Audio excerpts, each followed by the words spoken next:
Hello everyone, good evening. अभी हम लोगों ने अर्थमेटिक प्रोग्रेशन का फर्स्ट पार्ट देख चुके थे, जिसके अंदर हमने टर्म्स निकालनी सीखी थी, एक फॉर्मूला सीखा था और एक गेम सीखा था। आज हम इसका पार्ट 2 पढ़ेंगे, अर्थमेटिक प्रोग्रेशंस, जिसके अंदर हम लोग सम ऑफ एन टर्म्स के बारे में जानेंगे कि हम किस तरीके से, अगर हमें टर्म्स दी हुई हैं तो उसका हम सम निकालते हैं। तो स्टार्ट करते हैं।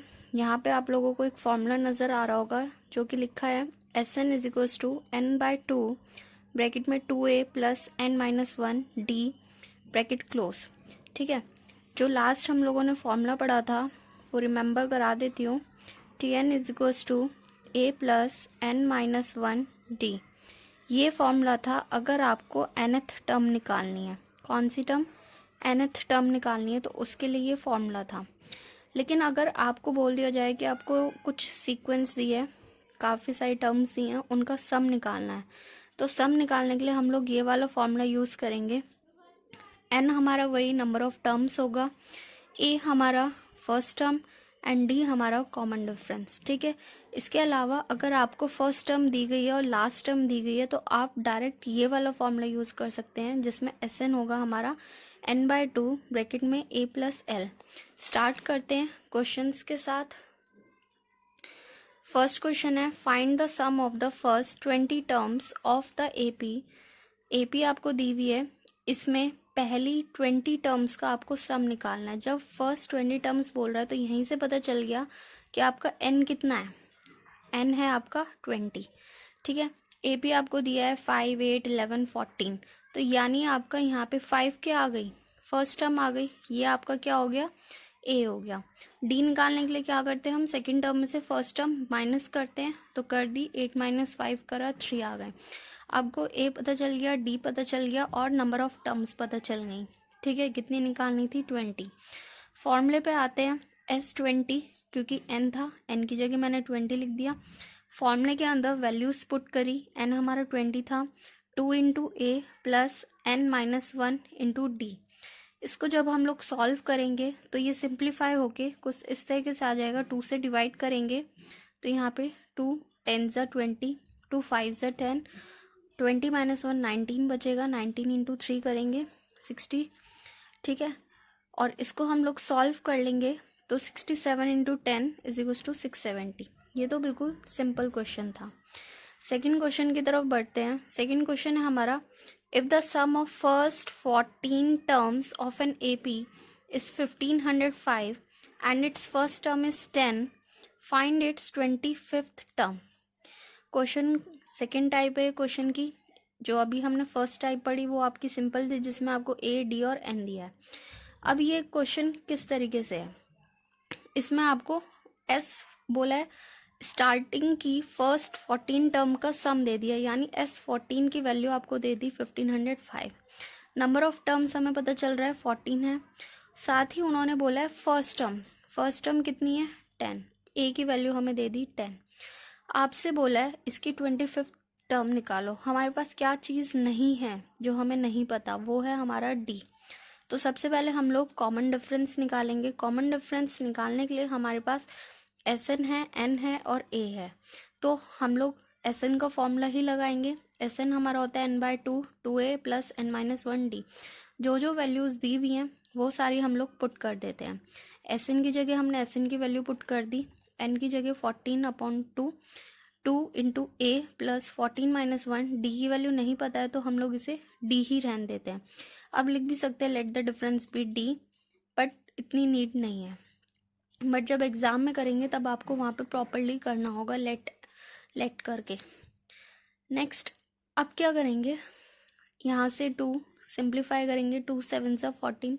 7 यहाँ मल्टीप्लाई में इधर जाएगा तो डिवाइड में होगा। 1505 को 7 से डिवाइड करेंगे, ठीक है, तो हमारा 215 आ जाएगा। इधर हम ब्रैकेट ओपन करेंगे, ये प्लस की टर्म है ये इधर जाएगी, माइनस हो जाएगी। 215 में से 20 माइनस करेंगे इज इक्वल्स टू 13d, यानी 195।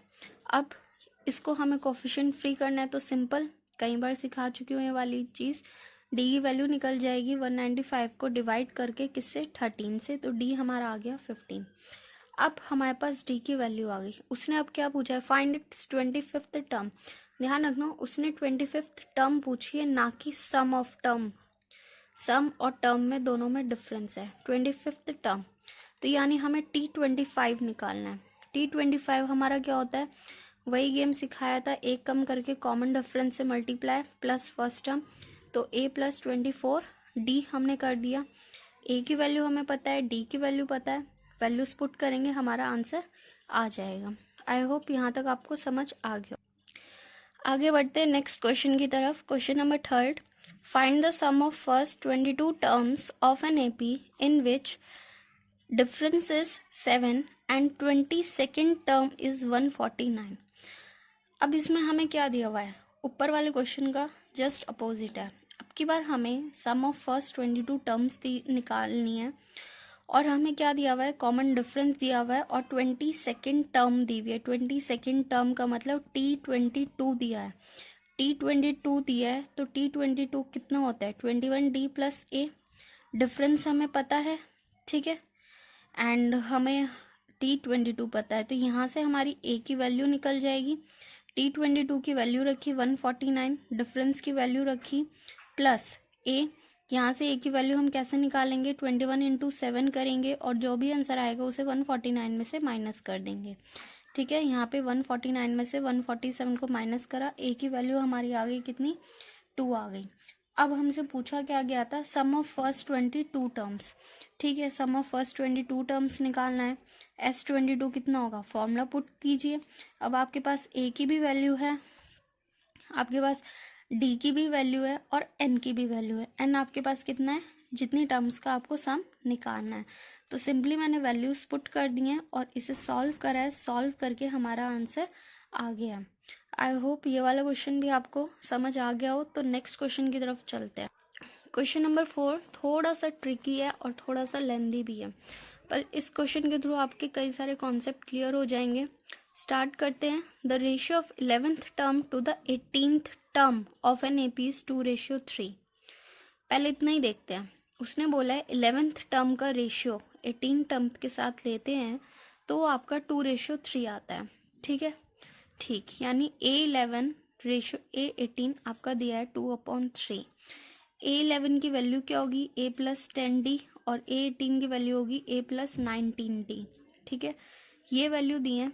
इसको आप क्रॉस मल्टीप्लाई कर लीजिए, 3 की मल्टीप्लाई इधर कीजिए और इस वाली वैल्यू की मल्टीप्लाई 2 के साथ कर लीजिए। तो 3 की मल्टीप्लाई यहाँ पे A + 10D में होगी। अगर इसको यहाँ पे मैं लिखूँ एक स्टेप ऐसे, 3A + 10D is equal to 2A + 19D। ठीक है, इसको जब हम लोग सॉल्व करेंगे, 3 की मल्टीप्लाई A से हुई 3A, 3 की मल्टीप्लाई 10D से हुई 30D। सिमिलरली इधर 2A + 19 × 2 34D। अब सिमिलर वेरिएबल एक तरफ कर लेते हैं, A वाली टर्म एक तरफ कर लेंगे तो 2A में से 3 ये 2A इधर आएगा, 3A में से 2A गए, A बचा, और 34D में से 30D गए तो 4D बचा। ये हमारी बन गई इक्वेशन 1 बन गई। ठीक है, यहाँ से हमें A की वैल्यू मिल गई। अब क्वेश्चन को आगे पढ़ते हैं। Find the ratio of 5th term to the 21st term. हमें रेशियो निकालना है किसका, 5th टर्म का 21st टर्म के साथ। ध्यान देना, अभी तक यहाँ पे सम की बात नहीं हुई है, सिंपल टर्म्स की बात हुई है, तो हम लोग यहाँ पे टर्म्स में ही बात करेंगे। ठीक है, A5 का रेशियो निकालना है, या फिर T5 का या A5 का रेशियो निकालना है T21। इसको ध्यान रखना, इसे हम लोग T5 भी कहते हैं और इसे T21। ठीक है, TNth टर्म या ANth टर्म। तो A5 का रेशियो A21 के साथ निकालना है, तो फॉर्मूला वही, एक कम करके कॉमन डिफरेंस से मल्टीप्लाई प्लस फर्स्ट टर्म। तो ये हम लोगों ने कर दी, A + 4D अपॉन में A + 20D। अब A की वैल्यू फर्स्ट इक्वेशन में देखें तो हमारी 4D आई है, तो मैंने इस फर्स्ट इक्वेशन से A की वैल्यू यहाँ पे 4D पुट कर दी। 4D + 4D कितना हो गया, 8D, एंड 4D + 20D हो गया हमारा यहाँ पे 24D। इस D से ये D कैंसिल हो गया, 8 × 1 = 8, 8 × 3 = 24, यानी 1/3 रेशियो आ गया किसका, A5 अपॉन में A21, या फिर ये कह सकते हो A5:A21 हमारा आ गया 1:3। ठीक, आगे बोलता है वो also find the ratio of the sum of first 5 terms to the sum of first 21 terms. अब यहाँ पे उसने सम की बात करी है, यानी पहली 5 टर्म्स का रेशियो निकालना है पहली 21 टर्म के साथ। तो ठीक है, अब की बार सम की बात करिए तो S5 का रेशियो S21 के साथ निकालना है। ऊपर भी फॉर्मूला लगा दिया n/2 2a n-1d n-1d। अगर मैं यहाँ पे n की वैल्यू 5 रखूंगी तो 5 - 1 4d आ जाएगा। सिमिलरली यहाँ पे n की वैल्यू 21 रखूंगी तो 21 - 1 20d आ जाएगा। नीचे वैल्यूज पुट कर ली, ये 2 इस 2 को कैंसिल कर देगा, यहाँ बचेगा 5/21। ठीक है, अब अगर इस वाले फॉर्मूले में देखा जाए तो ऊपर भी 2 कॉमन है, नीचे भी 2 कॉमन है, तो मैं यहाँ से अगर 2 बाहर निकाल लूँ तो अंदर a + 2d और इधर a + 10d बचेगा। ठीक है, और इस 2 से ये 2 कैंसिल हो जाएगा। ठीक है, अब हमें पता है कि a की वैल्यू हमने ऊपर निकाली थी 4d निकाली थी। ठीक है, मैंने जहाँ जहाँ a मुझे नज़र आ रहा है वहाँ पे वैल्यू 4d रख दी, इसको अभी हमने नहीं छेड़ा। 5/21 एज इट इज़ है, 4d + 2d 60 हो गया, इधर 4d + 10d 14d हो गया। d से d कैंसिल, इसको हम लोग सिंप्लीफाई करेंगे, हमें रेशियो मिल जाएगा 5:49। ठीक है, तो आई होप ये क्वेश्चन आपको समझ आया हो। क्वेश्चन बहुत अच्छा था, इम्पॉर्टेंट भी था। इसके अंदर आपको 3 कॉन्सेप्ट नज़र आए हैं। पहले आपको 2 टर्म का रेशियो दिया गया था जिससे आपने a की वैल्यू निकाल ली थी इन टर्म्स ऑफ d। उसके बाद उसको यूज़ करते हुए आपने नेक्स्ट जो आपको रेशियो निकालने के लिए बोला गया था उसमें यूज़ करा और उसका हमने रेशियो निकाला। उसके बाद हमने सम का फॉर्मूला लगाते हुए S5 का रेशियो S21 के साथ निकाल लिया। ठीक है, नेक्स्ट क्वेश्चन की तरफ चलते हैं जो आज का लास्ट क्वेश्चन होगा। क्वेश्चन 5 कहता है find the sum of all multiples of 8 lying between 201 and 950। अगर आपको लास्ट वीडियो याद हो तो हमने ऐसा क्वेश्चन टर्म्स वाले क्वेश्चन में भी किया था जिसमें हम लोगों ने कुछ आई थिंक 7 के मल्टीपल्स बोले थे। तो ठीक है, 201 से 950 के बीच में जितने भी 8 के मल्टीपल्स आते हैं वो हमें लिखने हैं।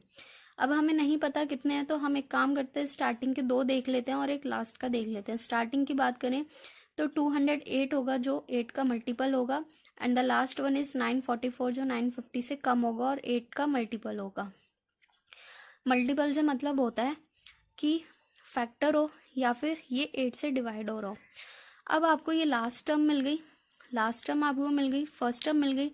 डिफरेंस जाहिर सी बात है, अगर 8 का मल्टीपल है तो डिफरेंस भी 8 ही होगा, कॉमन डिफरेंस। ठीक है, अब हमारे पास a है, d है और हमारे पास l है। हमारे पास क्या चीज़ नहीं है, हमारे पास नहीं है अभी नंबर ऑफ टर्म्स। तो सबसे पहले हमें नंबर ऑफ टर्म्स निकालनी होगी, तब भी हम लोग SN का फॉर्मूला लगा पाएंगे। तो नंबर ऑफ टर्म निकालने के लिए सबसे पहले फॉर्मूला क्या लगाया जाता है, Tn = a + n-1d। a की वैल्यू हमें पता है, Tn की वैल्यू हमें पता है, लास्ट टर्म जो है हमारी, और कॉमन डिफरेंस पता है। 208 इधर आएगा तो माइनस में हो जाएगा। ठीक है, 944 में से 208 माइनस करेंगे 736 आया, देन ये मल्टीप्लाई है। ठीक है, तो अब ये 8 जो है मल्टीप्लाई में इधर जाएगा तो डिवाइड में आ जाएगा। 736 को 8 से डिवाइड करेंगे तो 92 आएगा। देन हमें सिंप्लीफाई करते जाना है। यहाँ से -1 है, -1 इधर आया, प्लस हो जाएगा, n की वैल्यू हमारी आ गई 93, यानी हमारी नंबर ऑफ टर्म्स कितनी आ गई 93। अब हम इजीली नंबर ऑफ टर्म्स सम निकाल सकते हैं। ठीक है, यानी S93 फॉर्मूला क्या होता है, n/2 a + l। एक फॉर्मूला बताया था, SN होता है n/2 a + l, ये फॉर्मूला बताया था। ठीक है, a की वैल्यू पता है हमें, l हमारा होता है लास्ट टर्म, तो लास्ट टर्म हमें पता है 944 है, a हमें पता है, n की वैल्यू पता है। इस वैल्यूज पुट कर देंगे, सिंप्लीफाई करेंगे, हमें आंसर मिल जाएगा। यहाँ से आपको सम ऑफ टर्म्स मिल जाएंगी। ठीक है, आज मैंने आपको 5 तरह के क्वेश्चन बताए हैं, इससे आपकी नेक्स्ट एक्सरसाइज जो है, लास्ट एक्सरसाइज, वो कवर हो जाएगी। बहुत ही सिंपल एक्सरसाइज है, ट्राई कीजिए। अच्छी लगे तो वीडियो लाइक कीजिए, शेयर कीजिए, कमेंट कीजिए और सब्सक्राइब कीजिए चैनल को। Thank you and have a nice day.